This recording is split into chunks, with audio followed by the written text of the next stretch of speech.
Welcome to historical evolution of digital libraries.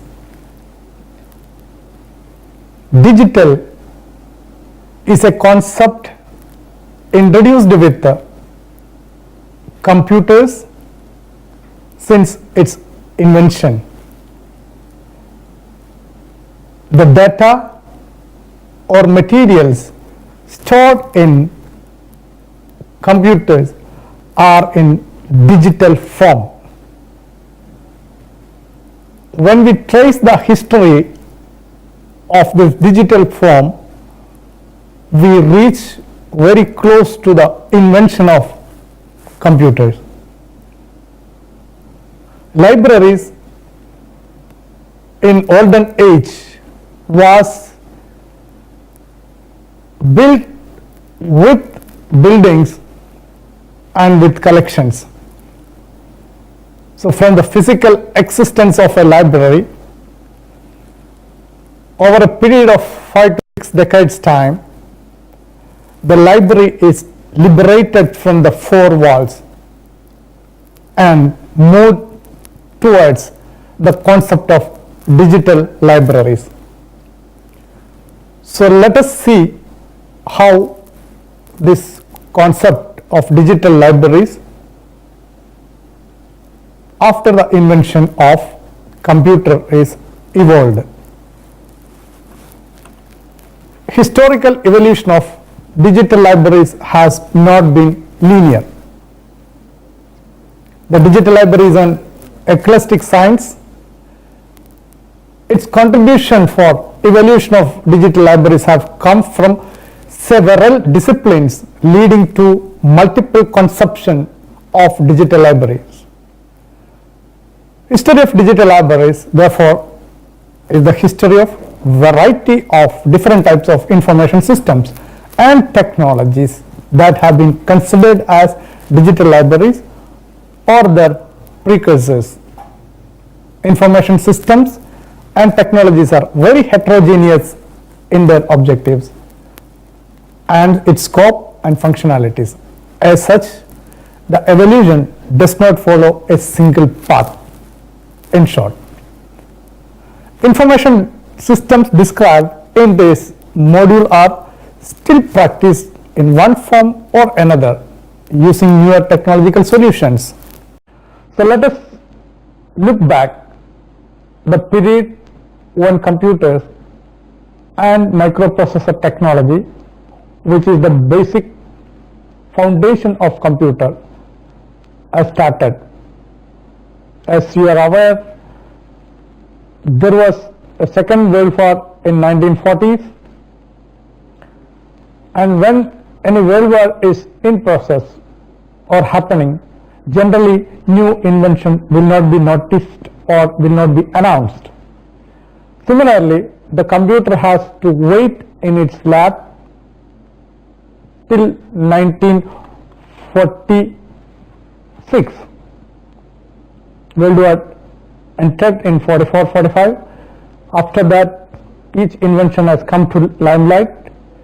So the first electronic computer, which is called ENIAC, ENIAC, that is electronic numerical integrator and calculator, which was built in a laboratory, and the laboratory itself with all equipment was huge in size, about 30 feet or 50 feet, as big as an auditorium, which was using about 18,000 vacuum tubes and 1500 relays, and it was weighing like a huge building, like 30 tons.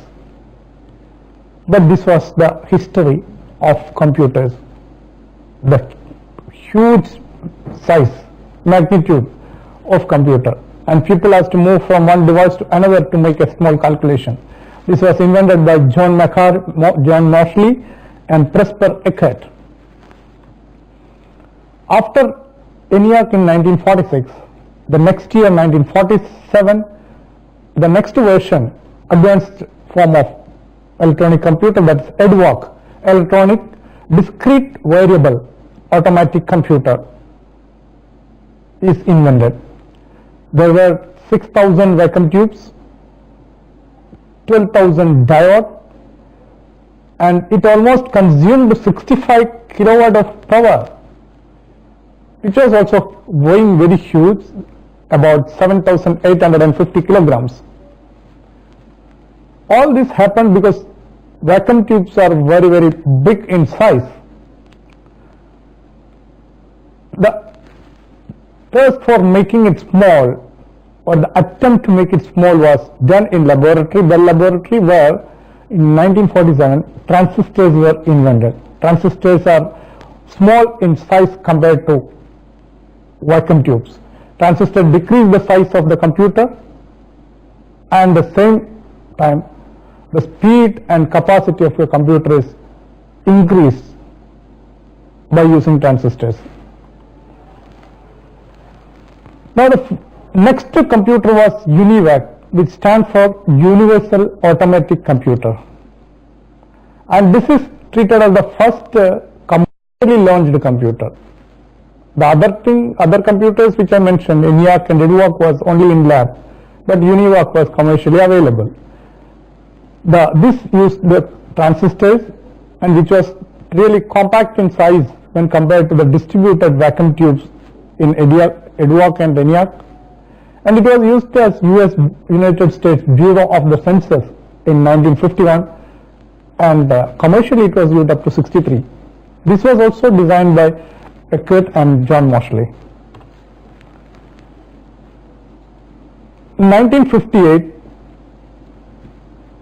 and I am not very sure about who invented, but two people's names is simultaneously. One is in Texas Instruments, and other is at Fairchild Semiconductors. In 1958, invented separately something to make short of these transistors, which is called integrated circuit, or in short we call it as ICs. So ICs become the basic foundation of modern computers, which are very small in size. So this is invented by Jack Kilby at Texas and Robert Noisy.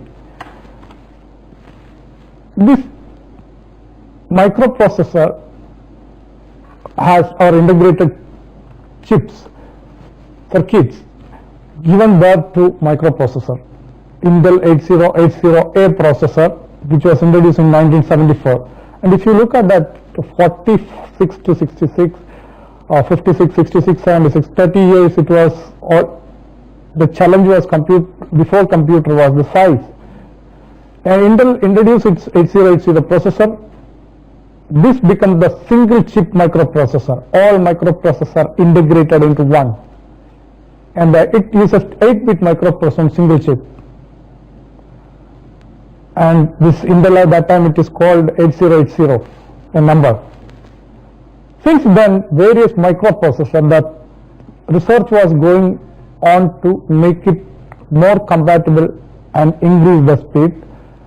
And 80286, which was used in the computers when it reached in India in 1980s, and 80386, and then Pentium 1, 2, 3, 4, 2 and 4 was famous, and dual core processor, which is used right now in our computer. And in the latest you can see also quad core, that is 4 times the core. And this is the journey of computers. After that, personal computer becomes very common, and it was used in office as well as home. Along with that, another technology also was evolved, that is digital storage technology. The devices are generally two types in nature. One is removed from the main device, that is called removable data storage. The other one is non-removable data storage devices. And magnetic storage media, etc., is designed as a storage device, which record analog audio signal, and audio and video magnetic storage devices are including computer store digital data. All this magnetic storage media started using 3 billion of data per square inch in a tap. can fit in a single magnetic disk. So this was the initial level. Magnetic disk was used, then hard disk, floppy disk, tape drive, cartridges, optical storage medias, that is CDs and DVDs. And invention of DVD was another in the storage area, one of the major invention in 1982. That one came as a CD-ROM, storage disk, optical disk for just storing, and CD RW, that is rewrite. That means you can read once it is stored, first case. Second stage, you can read and write again into the same disk. That means reusable. And the capacity of the storage disk is about 700 MB. And digital video disc was introduced later in 1996. And this is called DVD-R or DVD plus R, which was R was released in 1997 and plus R was released in 2002. And a DVD can store now 4.7 GB of data. That means storage technology also was promisingly improving over years. Then flash memory devices and USB drive for carrying data becomes a habit because it can plug into the USB port of any computer and automatically it can be detected. I am carrying this presentation to my computer right now with such a small device, USB drive. And we are not sure that how long USB drive will be there, but as on date, this is very handy storage media for professional, which uses metal oxide semiconductor. The storage is based on this technology, and also it is known as pen drive, USB drive, etc. And computer also has a memory that is called RAM, and there is other memory that is called non-volatile memory, ROM, read-only. So 3.0 USB is the latest, which can support up to 1 terabyte storage capacity, 3.0 USB flash drives. So invention of computer we have seen, data storage technologies we have seen now, these two. Now comes how this turn into library, or how library is influenced by invention of these technologies. Online databases and information retrieval system, IRS, is checked on these devices. The online databases are through information retrieval system, and this becomes one of the important landmark or precursor to the digital libraries. Online version of existing indexing and abstracting services such as biological abstract, Index Medicus, chemical abstract, all this become popular along with its print version. So every biological abstract they used to print as well as make online version. Now you may notice that many of this kind of publication is publishing industry is moving towards only online version. The first online service started commercially called Dialog, and that is what is the service which is offered on it. That means the services to the user can be offered through online media, and databases with the text of full length documents, full text digital collection were available. So it will be available in CD-ROM as well as some site called Adonis, IEEE Electronic Library, IEL, ABI Info, UMI Business Periodical on disk, General Periodical on disk, Space World, US Patent, all this started appearing on its digital version. The evolution of computer-based information storage and retrieval system began in the mid-1970s, and IBM has a storage and retrieval system which is called IBM Storage Information Retrieval System, STAIRS, STAIRS, and Bethel Automated Search Information System called BASIS, BASIS, and others like Inquire, VR Search, DocuMaster, Assassin, Status, CAIRS, CAIS, MicroCDs and ISI, Advanced Non-Numerical Information Store and Retrieval Software, all these were introduced. With the help of computer scientists, the computer science for storing database management system evolved. In short, we call it the DBMS, database management system.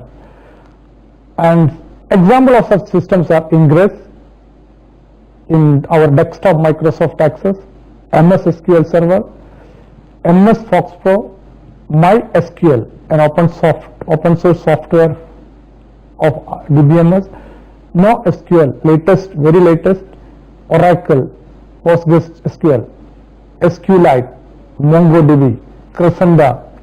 So these all become popular DBMS or similar kind of storage systems in software. Now software is available for storing, storage devices are available for storing, computers are available for helping the storage and retrieval. Now what is required is storing the content into that. For that, digital imaging technology is used. The first digital image was produced in 1920 and charge coupled device in 1969 at AT&T Bell Lab by Willard Boyle and George Smith introduced. So digital document imaging system which employ computer hardware and software to scan and store images of document in digitized form. So this can be traced as the first historical point where the digital conversion is taking place.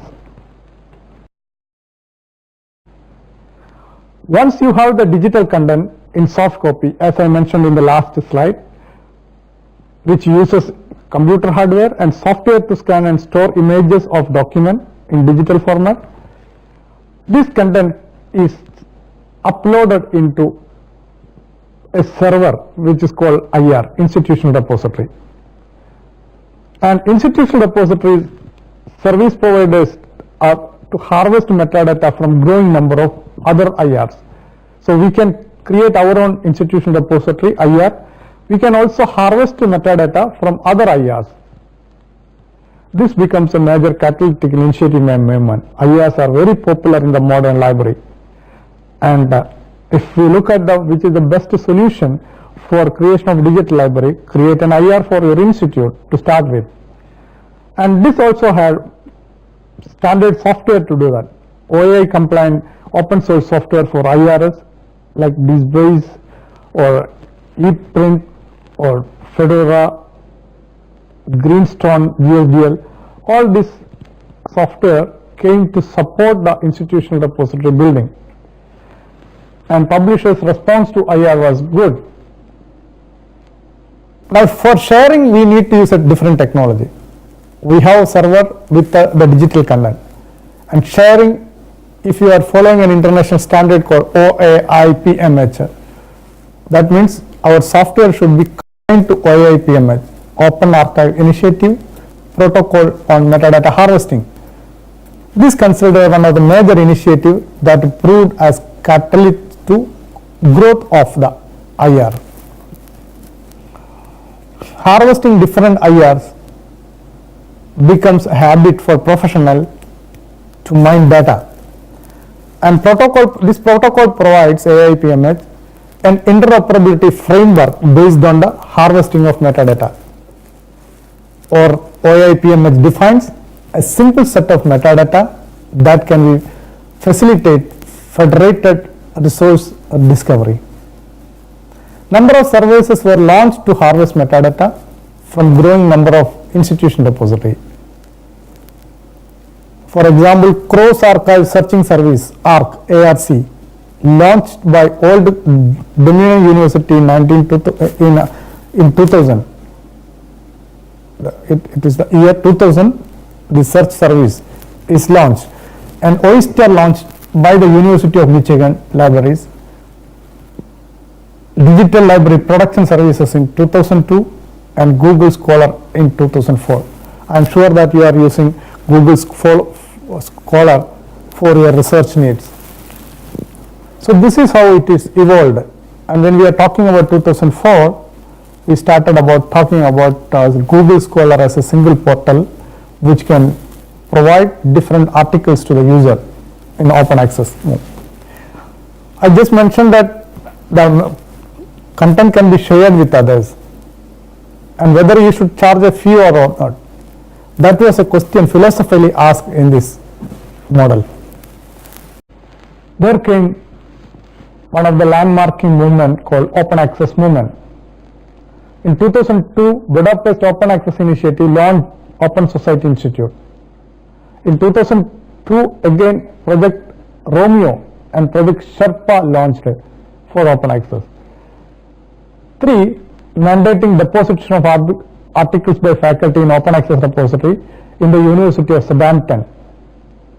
And Department of Electronics and Computer Science of this department decided in 2003 the article published by the faculty member should be made available public. And the examples of such OAI compliant open source softwares are ePrints from Southampton University, which was introduced in 2000, CDSware launched by CERN into same year, and meanwhile MIT also developed, which becomes very popular, most sought after digital library building software or IR building software, that is called DSpace, designed in MIT, Massachusetts Institute of Technology, one of the highly ranked technological institute in the world, in 2002. Then the University of Virginia and Cornell University started developing Fedora, but it is not very common.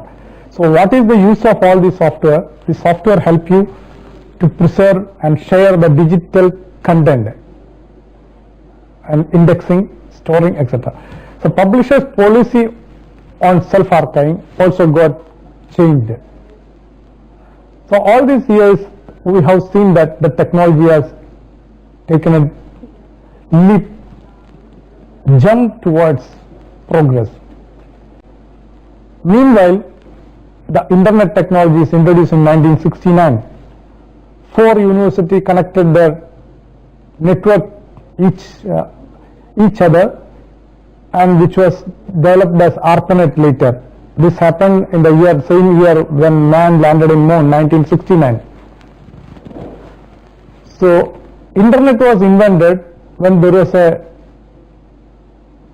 erstwhile USSR launched a rocket called Sputnik missile. That time the university was in search of a network which cannot even get distracted during bomb attacks. So they started storing the information in different network for different universities which connect each other, and the most popular technology of internet is born. And this historical, from one point to other, you will see that every year new services are introduced. In 1974 to 84, the TCP/IP, a protocol used for transmission of data, becomes very popular. And there are other networks which got merged into the first network of ARPANET, and finally that has gone to a worldwide kind of network, that's called internet. Once content is stored in internet, means any computer which is connected to network. So if content is stored in a network, that can be accessed by others by using a small software called web browser. I don't think I need to explain web browser in detail, but we are using that different word. IE is there as a browser, Mozilla is there, Firefox is there, Google Chrome. These are all the free browsers now. Now you can install any of these browsers and access data. The browsers are being upgraded regularly for added functionality, such as email client, support for Java, ActiveX control, ability to be independent without having to plug in. All these web browsers work to access data in internet, and that kind of document system is called World Wide Web, which offer crucial advantage with the availability of ready to use, publicly available, user friendly graphical web browser for all prevalent platforms. These browsers solve the maintenance problem, allowing developers to concentrate fully on the server side and not to bother with client side. That means if you have a browser version, it will only use that to access data. Many of the time its job is to get data, and very rarely also it sends data back to some server. So from computer, from internet technologies, we have come to a software, a program which can use as a browser to get information. And I have already named a few browsers. And this concept was introduced, hyperlink and development of World Wide Web. Even though this memory extender, MEMX, MLX, Xanadu, etc. was available between 45 and 65, 1991, World Wide Web by Tim Berners-Lee. Berners-Lee is also called Sir Berners-Lee. Sir is a title given to Sir Isaac Newton, like that. Titan. So Tim Berners-Lee got this title for this invention, Berners-Lee, at the CERN laboratory. So this works as a uniform resource locator, web browser. And it uses a language in the background called hypertext markup language, HTML. And for transferring data, it uses a protocol called hypertext transfer protocol. Technically, we need not know all this in detail, but what is required is a browser use HTML language to display and give information to the user. And for this, a protocol work in the behind along with TCP/IP, that is hypertext transfer protocol. Now we have seen computers, storage devices, then various kind of digital resources creation. This all gave birth to electronic resources, that is machine readable catalog. In 1964 we have MARC catalog, and 70s formation of Union Collaborative New Library Network, online service like Dialog, Orbit, BRS, Datastar in USA, Blaze, Paragon from UK. All this happened in 1970s. DIN-D in Germany, Europe, DAN in Europe.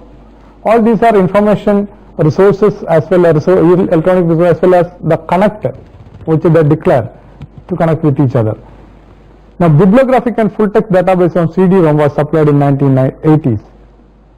Some examples of Dialog, STN, etc. You have to buy STN CD-ROM to work with it. And emergence of internet and World Wide Web, computer, network, other infrastructure, after that internet and WW has changed the library perspective. Publishers started using internet as a global way to their publication to the international community. So every publisher was earlier in print, associated with in print, has moved towards other models. Now they started giving electronic resource over this. This has given to the history of digital library, and the more details is covered about the historical perspective of digital library is covered in another module in this section. With this introduction, I think the birth of computer along with network etc. has given digitization, has given birth to electronic resources that led into digital libraries. Thank you so much.